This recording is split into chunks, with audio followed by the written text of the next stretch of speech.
तो डियर नमस्कार, एक बार फिर से स्वागत है आपके भाई की इस प्यारा सा प्लेटफॉर्म अस्मिता स्टडी पे।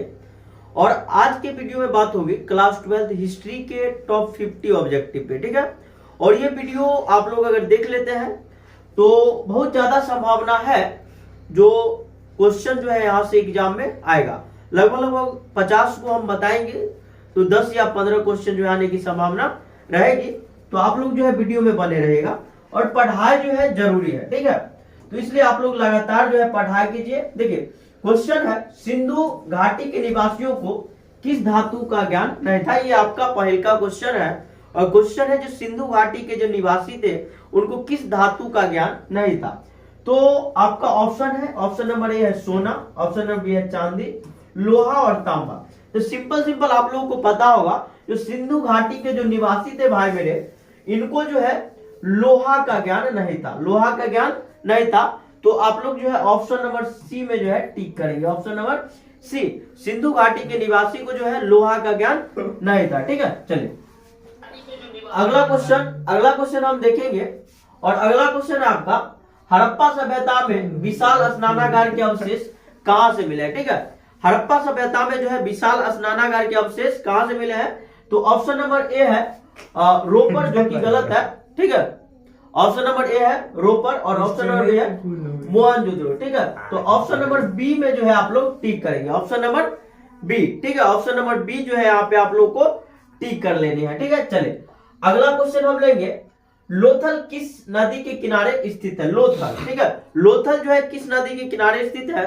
तो आप लोगों को पता होनी चाहिए जो लोथल, ठीक है, ये क्वेश्चन एग्जाम में कई बार पूछा गया है, ठीक है। जो लोथल जो है किस नदी के किनारे स्थित है, तो आप लोग याद रखेंगे जो लोथल जो है, लोथल आपका सिंधु नदी के किनारे स्थित नहीं था, ठीक है। ऑप्शन नंबर ए क्या हो जाएगा, गलत हो जाएगा। और ऑप्शन नंबर बी ब्यास, ये भी गलत हो जाएगा। ऑप्शन नंबर सी आप लोग याद रखेंगे, ऑप्शन नंबर सी भोगवा नदी, ठीक है। ऑप्शन नंबर क्या हो जाएगा, सी हो जाएगा भोगवा नदी, ठीक है। ये जो लोथल था ये भोगवा नदी के किनारे स्थित था, ठीक है। चले अगला क्वेश्चन आपका, हड़प्पा सभ्यता किस युग की सभ्यता है, ठीक है। हड़प्पा सभ्यता किस युग की सभ्यता है। तो याद रखेंगे हड़प्पा सभ्यता किस युग की सभ्यता है, लौह युग, कांस्य युग, ए और बी दोनों और इनमें से कोई नहीं। तो याद रखेंगे आप लोग, तो नहीं लोग सीधा याद रखना, हड़प्पा सभ्यता जो है ये कांस्य युग की सभ्यता है ना, कांस्य युग की सभ्यता है हड़प्पा सभ्यता, याद रहना जरूरी है, ठीक है। और पढ़ाई तो उन्हीं लोग के लिए जो है बहुत ज्यादा जरूरी हो गया है आप, ठीक है। और आप लोगों को जो बता दे, जो ये जो ऑब्जेक्टिव हम बता रहे हैं ये बहुत ही ज्यादा क्या है, महत्वपूर्ण है एग्जाम की दृष्टि से। तो आप लोग सभी ऑब्जेक्टिव को नोट करते चलिएगा, ठीक है। और ये जो देखिए अगला क्वेश्चन है, मोहनजोदड़ो किस भाषा का शब्द है। Hindi, Sindhi, option number A क्या है, हिंदी, और ऑप्शन नंबर बी है सिंधी, ऑप्शन नंबर डी है तो नीलों का उर्दू, और सॉरी ऑप्शन नंबर सी है उर्दू और ऑप्शन नंबर डी है फारसी। तो सीधा याद रख, ठीक है, याद रखना है जो मोहनजोदड़ो सिंधी भाषा का शब्द है। मोहनजोदड़ो किस भाषा का शब्द है, तो सिंधी भाषा, आप लोगों को जानकारी होनी चाहिए। और यहाँ पे ऑप्शन नंबर हो जाएगा क्या, ऑप्शन नंबर बी, ठीक है। चले अगला क्वेश्चन है, लोथल किस राज्य में स्थित है। लोथल किस राज्य में है। तो भाई मेरे पंजाब में है नहीं, राजस्थान में है नहीं, बंगाल में है नहीं, तो आपका बच जाता है गुजरात, ठीक है। तो ये लोथल जो है गुजरात में है, लोथल कहाँ है, गुजरात में, ठीक है। चले आप लोग नोट करते चलिएगा सभी ऑब्जेक्टिव को, और चैनल पे नए हैं तो सब्सक्राइब कर लीजिएगा, और लाइक और शेयर जो है कम नहीं होनी चाहिए, ठीक है।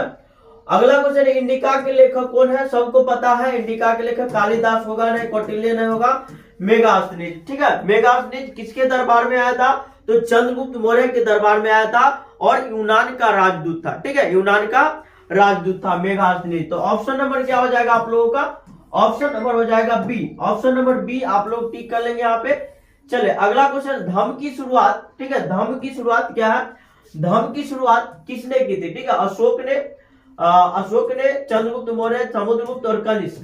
तो ध्यान रखेंगे जो अशोक किया था, धम्म की शुरुआत कौन किया था, अशोक, ठीक है। Option number A, option number A हो जाएगा कलिंग युद्ध के बाद, ठीक है, कलिंग युद्ध के बाद जो है सम्राट अशोक जो है धम्म की शुरुआत किया था। कंप्लीट है। चले अगला क्वेश्चन है आप लोगों का, मौर्य वंश का प्रथम शासक, ठीक है, मौर्य वंश की स्थापना कौन किया, ठीक है, मौर्य वंश की स्थापना जो किया, ठीक है, वही जो है मौर्य वंश के प्रथम शासक था। तो मौर्य वंश की स्थापना किया था अशोक तो किया ना है, बिंदुसार किया ना है, चंद्रगुप्त मौर्य, ठीक है। मौर्य वंश के जो प्रथम शासक थे वो थे चंद्रगुप्त मौर्य, ठीक है। मौर्य वंश के प्रथम शासक कौन थे, तो चंद्रगुप्त मौर्य। ऑप्शन नंबर क्या हो जाएगा, सी।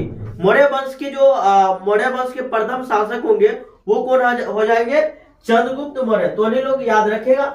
चलो अगला क्वेश्चन देखते हैं। और आगे का क्वेश्चन आप लोग का, गुप्त काल में कौन चीनी यात्री भारत आया था, गुप्त काल में कौन से चीनी यात्री भाई मेरे भारत आया था। तो ऑप्शन क्या है, इत्सिंग, फाहियान, वेनसांग, और इनमें से कोई नहीं। तो ध्यान रखेंगे जो गुप्त काल में, ठीक है, गुप्त काल में ये जो फाहियान था, ठीक है, फरहान बोलेंगे, ठीक है, ये जो है भारत में आया था। ऑप्शन नंबर बी, ठीक है। चले अगला क्वेश्चन है 10 नंबर का। अब पाटलिपुत्र की स्थापना किसने की, पाटलिपुत्र की स्थापना किसने की, ठीक है, पाटलिपुत्र की स्थापना ऑप्शन क्या आप लोगों का देखिएगा, बिंबिसार, अशोक, चंद्रगुप्त मौर्य और उदयन, ठीक है। तो आप लोग ध्यान देंगे जो ये जो पाटलिपुत्र है, पाटलिपुत्र की स्थापना जो है उदयन के द्वारा किया गया था। किसके द्वारा, उदयन के द्वारा। ऑप्शन नंबर, ठीक है, उदयन के द्वारा किया गया था। तो ऑप्शन नंबर तो नहीं लोग का हो जाएगा डी, ऑप्शन नंबर डी। सभी को ऑब्जेक्टिव, जो भी ऑब्जेक्टिव है आप लोग जो है अपने कॉपी में नोट करते चले, हम बार बार बता रहे हैं।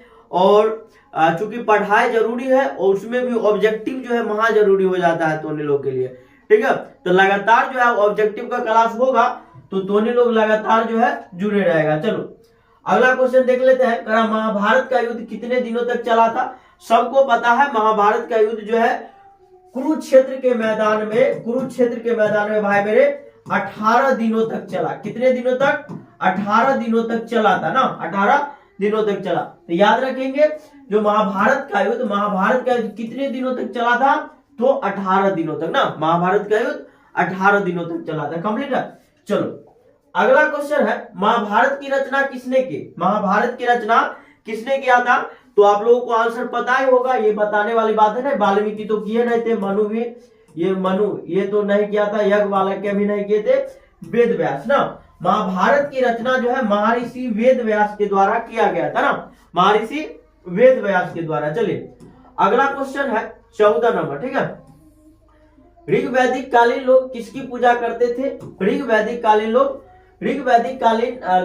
किसकी पूजा करते थे, विष्णु की, गलत हो जाएगा, प्रकृति की। ऋग वैदिक कालीन जो भी लोग थे वो प्राकृतिक पूजा किया करते थे। किसकी पूजा करते थे, प्राकृतिक पूजा। कंप्लीट है। चलो अगला क्वेश्चन देखा जाए तो अगला क्वेश्चन आपका, सांची किस राज्य में स्थित है, सांची, ठीक है, सांची किस राज्य में स्थित है। तो पंजाब नहीं होगा, उत्तर प्रदेश, मध्य प्रदेश।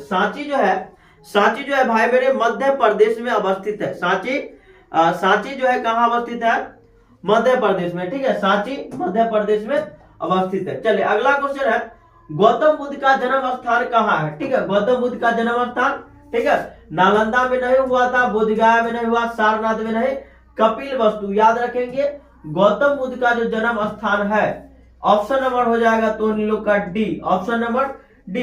गौतम बुद्ध का जन्म स्थान यानी कि गौतम बुद्ध का जन्म कहाँ हुआ था, तो कपिलवस्तु में हुआ था। गौतम बुद्ध का जन्म कपिलवस्तु में हुआ था। कंप्लीट है। चलिए अगला क्वेश्चन है, पुराणों की संख्या कितनी है। पुराणों की संख्या 16 नहीं है, 17 नहीं है, ठीक है, 18 है। कितना है, 18 पुराणों की संख्या, ठीक है। पुराणों की संख्या कितनी है, पुराणों की संख्या तो 18 है। याद रखेंगे पुराणों की संख्या कितनी है, 18 ना, पुराणों की संख्या 18 है, याद रखेगा सब। चलो आगे बढ़ते हैं। और अगला क्वेश्चन क्या है आप लोगों का, हीनयान और महायान का संबंध किस धर्म से है। हीनयान और महायान, ठीक है, तो बौद्ध धर्म से, ठीक है, बौद्ध धर्म से जो है इसका संबंध है, ठीक है। बौद्ध धर्म नहीं होगा, जैन धर्म होगा, ठीक है, जैन धर्म, ठीक है। हीनयान और महायान जैन धर्म का जो है दो भाग है। ऑप्शन नंबर बी में जो है आप लोग टिक कर लेंगे, ऑप्शन नंबर बी। चलो अगला क्वेश्चन देखेंगे। और अगला क्वेश्चन है, प्रथम बौद्ध संगति किस शासक के काल में हुआ था, ठीक है, प्रथम बौद्ध संगति किस शासक के काल में हुआ था। तो नहीं लोग आंसर को बताएगा जरा, ठीक है। प्रथम बौद्ध संगति अजात शत्रु, कलाशोक, अशोक और कनिष्क। ठीक है, तो प्रथम बौद्ध संगति जो है अजात शत्रु के काल में हुआ था। Option number A, option number क्या हो जाएगा ए। प्रथम बौद्ध संगति जो है किस शासक के काल में हुआ था? तो ये हुआ था अजात शत्रु के काल में। ठीक है, चलिए अगला क्वेश्चन लेते हैं। नाथ मुनि का संबंध है, नाथ मुनि का संबंध यानी कि नाथ मुनि का संबंध जो है किस धर्म से है? तो नाथ मुनि का संबंध भाई मेरे, नाथ मुनि का संबंध जो है ऑप्शन क्या आपका? जैन धर्म, बौद्ध धर्म, शैव धर्म और वैष्णव धर्म ना। तो जैन धर्म से इनका संबंध नहीं था। ठीक है, बौद्ध धर्म से नहीं था, शैव धर्म से नहीं था, वैष्णव धर्म से। Option number D, option number D में आप लोग टिक करेंगे। नाथ मुनि का संबंध किस धर्म से था? तो वैष्णव धर्म से, याद रखेंगे। चलिए अगला क्वेश्चन देखते हैं। तंबाकू का सेवन सर्वप्रथम किस मुगल सम्राट ने किया? तंबाकू का सेवन सर्वप्रथम किस मुगल सम्राट ने किया? तो ऑप्शन नंबर ए है अकबर, बाबर, शाहजहां और जहांगीर। तो याद रखेंगे तंबाकू का सेवन जो है सबसे पहले अकबर ने किया था। कौन किया था? तो Akbar. Option number A, option number A में आप लोग टिक करेंगे। और अगला क्वेश्चन देख लीजिए। आइन ए अकबरी कितने भागों में विभक्त था? आइन ए अकबरी कितने भागों में विभक्त था? ऑप्शन क्या है आप लोगों का? ऑप्शन है 2, 3, 4, 5। ठीक है, तो आप लोग जो है जरा आंसर को कमेंट करिएगा और बताइएगा आइन ए अकबरी, ठीक है, आइन ए अकबरी कितने भागों में विभक्त था? तो चलिए सीधा देखिए, आइन ए अकबरी जो है 5 भाग में विभक्त था। कितने भाग में? 5 भाग में। आइन ए अकबरी कितने भाग में विभक्त था? 5 भाग में। आप लोग का ऑप्शन क्या हो जाएगा? डी। ठीक है, ऑप्शन क्या है? डी हो जाएगा। ठीक है, चलिए अगला क्वेश्चन है। अकबरनामा के अनुवादक कौन थे? अकबरनामा के अनुवादक जेरेट, ब्लैकमैन और इनमें से सभी का है, ऊपर वाला छोड़ दिए ना, बेवरिज। ठीक है, ऑप्शन नंबर ए में टिक कर लेना आप लोगों को। ठीक है, अकबरनामा के जो अनुवादक थे उनका नाम था बेवरिज। ठीक है, बेवरिज कंप्लीट है। चलिए अगला क्वेश्चन देखेंगे। और अगला क्वेश्चन तोनी लोग का है। फतेहपुर सीकरी को किसने राजधानी बनाया? फतेहपुर सीकरी को किसने राजधानी बनाया? चले ऑप्शन क्या है? जहांगीर, शाहजहां, अकबर। याद रखेंगे आप लोग, जो अकबर जो था, ठीक है, अकबर फतेहपुर सीकरी को क्या बनाया था? राजधानी बनाया था। किसको? फतेहपुर सीकरी को जो है अकबर जो है राजधानी बनाया। कंप्लीट है। चले आगे देखते हैं। और अगला क्वेश्चन है आप लोगों का, अगला क्वेश्चन है अकबर ने दीन ए इलाही कब शुरू किया ना? अकबर ने दीन ए इलाही कब शुरू किया? तो इनमें से कोई ना होगा, इसमें से कोई ऑप्शन में नहीं है। ठीक है, चलिए अगला क्वेश्चन देख लेंगे। 26 नंबर क्वेश्चन आप लोग देखिएगा। अकबर का संरक्षक कौन था? ठीक है, अकबर का संरक्षक बैरम खां, मुनीम खां, तालिफ और हुमायूं। ठीक है, तो अकबर का जो संरक्षक था वो हुमायूं नहीं था, तालिफ भी लतीफ नहीं था, मुनीम का नहीं था, बैरम खां। ठीक है, अकबर के संरक्षक का क्या नाम था? तो बैरम खां। ठीक है, चले तो क्या ऑप्शन नंबर ए हो जाएगा। ठीक है, चलिए अगला क्वेश्चन जो है, भारत में मुगल वंश की स्थापना किसने की थी? भारत में मुगल वंश की स्थापना तो बाबर ने किया था ना। भारत में मुगल वंश की स्थापना बाबर। ऑप्शन में है अकबर, बाबर, शाहजहां और औरंगजेब। ठीक है, तो भारत में मुगल वंश की स्थापना किया था Babur. Option number B. Option number क्या हो जाएगा आप लोगों का? बी हो जाएगा। भारत में मुगल वंश की स्थापना किसने किया था? तो बाबर ने किया था। ठीक है, चलिए अगला क्वेश्चन, ताजमहल किस नदी के किनारे स्थित है? ठीक है, ताजमहल किस नदी के किनारे स्थित है?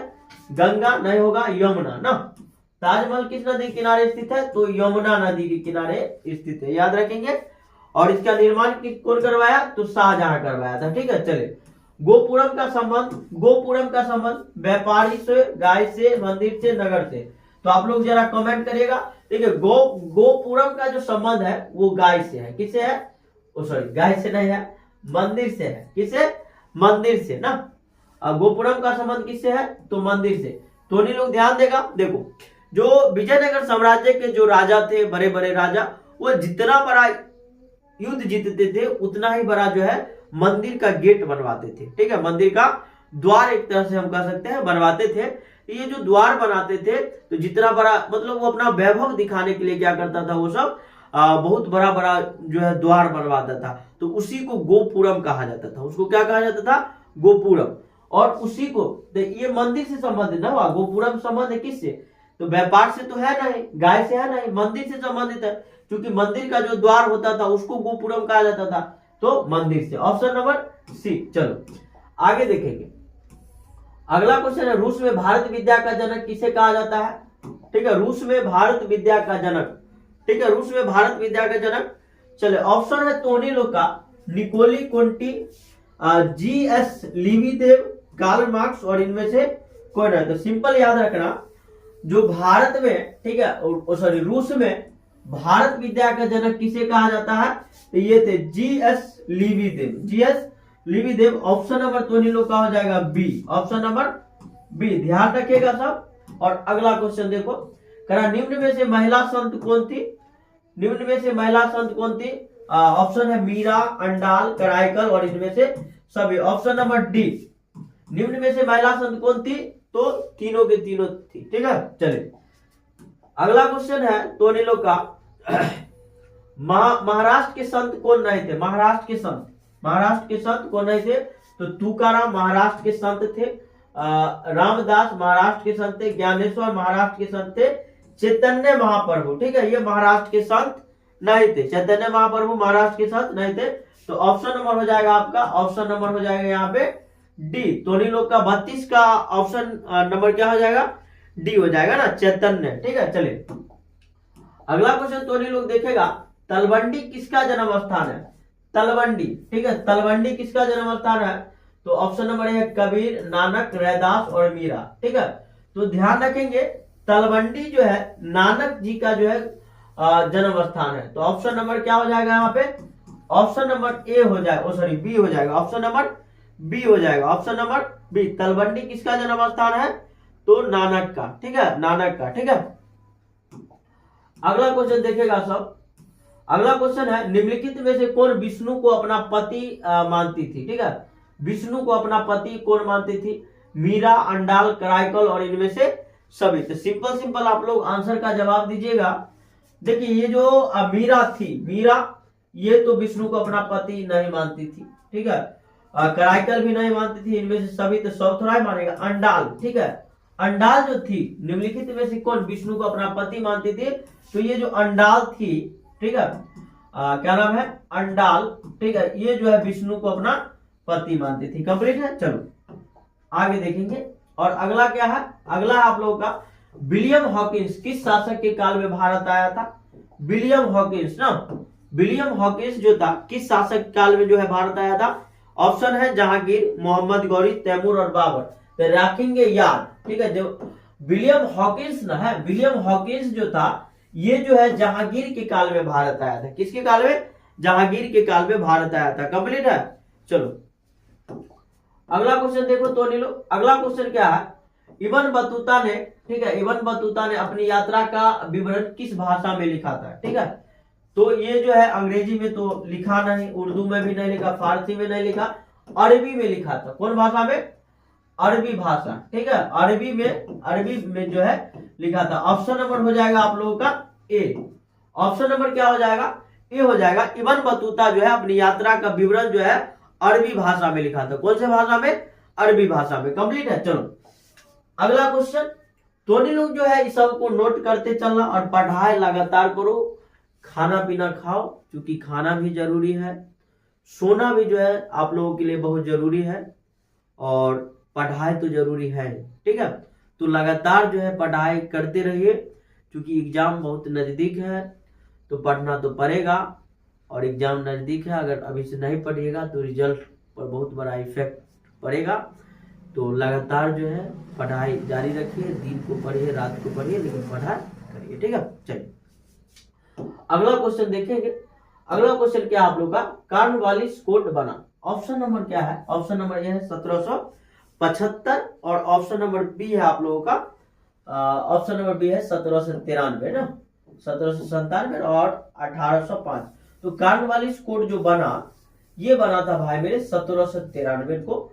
आप लोग ध्यान रख लेंगे 1793 ना, कॉर्नवालिस कोड कब बना, तो 1793 को बना था। कंप्लीट है, चलो अगला क्वेश्चन देखेंगे। और अगला क्वेश्चन है आप लोगों का महलबारी बंदोबस्त किसके द्वारा लागू किया गया था? तो ऑप्शन नंबर ए क्या है? ऑप्शन नंबर ए है आप लोगों का, ऑप्शन नंबर ए है मार्टिन बर्ड, रीड और मुनरो बुकनान। ठीक है, तो ये मार्टिन बर्ड के द्वारा जो है, मार्टिन बर्ड के द्वारा जो है लागू किया गया था। ठीक है, मार्टिन बर्ड के द्वारा। चलो आगे देखते हैं। और अगला क्वेश्चन है आप लोगों का, अगला जो क्वेश्चन है वो ये है, आरा में 1857 के विद्रोह का नेतृत्व कौन कर रहा था? पीर अली, वजीर अली, कुबर सिंह और इनमें से कोई नहीं था। ये कर रहे थे कुबर सिंह ना, Kubar Singh. Option number C. Patna से कौन कर रहे थे? तो पीर अली, याद रखेंगे। ठीक है, चलिए अगला क्वेश्चन है, संथाल विद्रोह का नेता कौन था? संथाल विद्रोह का नेता, संथाल विद्रोह का नेता कौन था? तो संथाल विद्रोह का नेता चित्तरंजन नेता ये था, सिद्धू एवं कान्हू। ऑप्शन नंबर ए, ये दोनों भाई थे। ठीक है, संथाल विद्रोह के नेता थे। चलिए देखेंगे अगला क्वेश्चन, करा दक्कन दंगा आयोग कब गठित हुआ? ठीक है, दक्कन दंगा आयोग कब गठित हुआ? तो 41 नंबर क्वेश्चन है आप लोगों का, करा दक्कन दंगा आयोग 1890 में नहीं हुआ, 1885 में नहीं हुआ, 1880 में नहीं हुआ, 1875 में हुआ। दक्कन दंगा आयोग कब हुआ? दक्कन दंगा आयोग कब गठित हुआ था? तो 1875 में। ठीक है, चलिए अगला क्वेश्चन है 42 नंबर का। 42 नंबर क्वेश्चन क्या है? 1857 द ग्रेट रिबेलियन नामक पुस्तक के लेखक कौन है? क्या है क्वेश्चन? 1857। ठीक है, 1857 द ग्रेट रिबेलियन नामक पुस्तक के लेखक कौन है? तो टोनिलो का ऑप्शन क्या है उसको देखना जरा। ऑप्शन है ये क्या है? सीतारमैया, पट्टाभी सीतारमैया, अशोक मेहता, आउटरम और रॉबर्ट्स। ठीक है, क्वेश्चन को थोड़ा ऊपर कर लेते हैं। देखिए ये है आपका ऑप्शन। तो ध्यान देंगे, ये 1857 द ग्रेट रिबेल्स नामक पुस्तक के जो लेखक थे वो थे अशोक मेहता। ऑप्शन नंबर क्या हो जाएगा?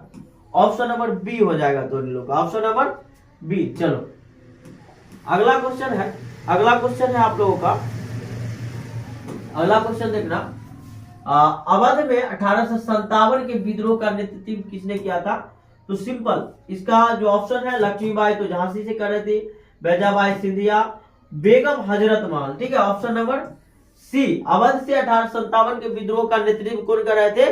तो बेगम हजरत महल। चलिए अगला क्वेश्चन है, अगला क्वेश्चन आपका 1857 के विद्रोह के दमन के बाद, ठीक है, 1857 के विद्रोह के दमन के बाद कौन क्रांतिकारी नेता नेपाल गया था? तो ये गए थे, दो व्यक्ति गए थे, नाना साहब और बेगम हजरत महल, यानी कि ऑप्शन नंबर आपका हो जाएगा सी। ठीक है, ऑप्शन नंबर सी हो जाएगा। 1857 के विद्रोह के दमन के बाद जो है क्रांतिकारी नेता जो थे वो जो नेपाल गए थे उसमें से नाना साहब थे और बेगम हजरत महल थी। कंप्लीट है। चलिए अगला क्वेश्चन है आप लोगों का 45 नंबर का, पुर्तगालियों ने गोवा पर कब अधिकार किया? ठीक है, तो ये क्या था? 1510। ऑप्शन है देखेंगे, 1509 नहीं, 1515 नहीं, 1510 याद रखेंगे। जो पुर्तगाली सब था ये गोवा पर कब अधिकार कर लिया था? तो 1510 में। ठीक है, 1510 में किया था। चलो अगला क्वेश्चन लो, करा भारत में आने वाला प्रथम पुर्तगाली कौन था? ठीक है, तो वास्को डिब्बा वाला सबको याद होगा। ठीक है, option number C Vasco da Gama. ठीक है, भारत में आने वाला प्रथम पुर्तगाली कौन था? तो वास्को डिगामा। चले फोर्ट विलियम भारत के किस शहर में स्थित है? तो फोर्ट विलियम ना, फोर्ट विलियम भारत के किस शहर में स्थित है? तो यह है कलकत्ता में। कहाँ है? कलकत्ता में। ये मुंबई, मद्रास और दिल्ली में नहीं है। फोर्ट विलियम जो है, फोर्ट विलियम कलकत्ता में स्थित है। चले अगला क्वेश्चन टोनिलो का, कलकत्ता में सर्वोच्च न्यायालय की स्थापना किस अधिनियम के तहत हुई? ये 48 नंबर का क्वेश्चन है और कह रहा है कि कलकत्ता में जो है, ठीक है, कलकत्ता में जो है, कलकत्ता में सर्वोच्च न्यायालय की स्थापना जो है किस अधिनियम के तहत हुई? तो ऑप्शन है 1833 का भारत सरकार अधिनियम, 1909 का मार्ले मिंटो सुधार अधिनियम और ऑप्शन नंबर सी है 1773 का रेगुलेटिंग एक्ट। ठीक है, और ऑप्शन नंबर डी है 1803 का चार्टर अधिनियम। ये आपका ऑप्शन है। तो आप लोग ध्यान रखेंगे। फिर से हम क्वेश्चन को देखेंगे, मिटाई का है रहा है। चलो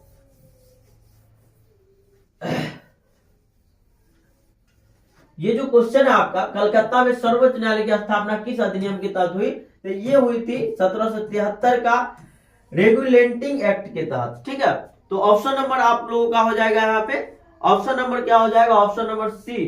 तो नहीं लोग ध्यान देगा, ऑप्शन नंबर सी हो जाएगा। चलो अगला क्वेश्चन लेंगे। चौल इमारतें किस शहर की प्रमुख विशेषता थी? चौल इमारतें ना, चौल इमारतें जो है किस शहर की प्रमुख विशेषता थी? तो दिल्ली, कलकत्ता, मद्रास, ये सब नहीं होगा, मुंबई होगा। ऑप्शन नंबर डी, चौल इमारतें जो थी, ठीक है, मुंबई शहर की जो है प्रमुख विशेषता थी। ठीक है, चलिए अगला क्वेश्चन लेते हैं। और अगला क्वेश्चन है, महात्मा गांधी का जन्म कब हुआ था?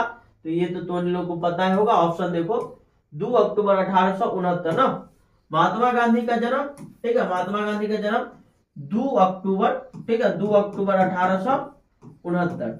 चलिए यहाँ पे ऑप्शन नंबर तो इन लोग का हो जाएगा सी, ऑप्शन नंबर सी। चलो तो टोटल हम 50 ऑब्जेक्टिव पे बात कर लिए। तो टोनी लोग को एक बार फिर से कहते हैं, इस सबको नोट कर लो और पढ़ाई जो है अपनी जारी रखो। मस्त जो है खाना जरूरी है और सोना भी जरूरी है। ठीक है, पढ़ना भी बहुत जरूरी है, एग्जाम नजदीक है। ठीक है, थैंक यू। फिर मिलेंगे एक नए वीडियो के साथ, तब तक के लिए बाय। वीडियो पसंद आया है, बढ़िया लगा है तो चैनल को सब्सक्राइब कर दीजिएगा, लाइक करके और शेयर कर लीजिएगा।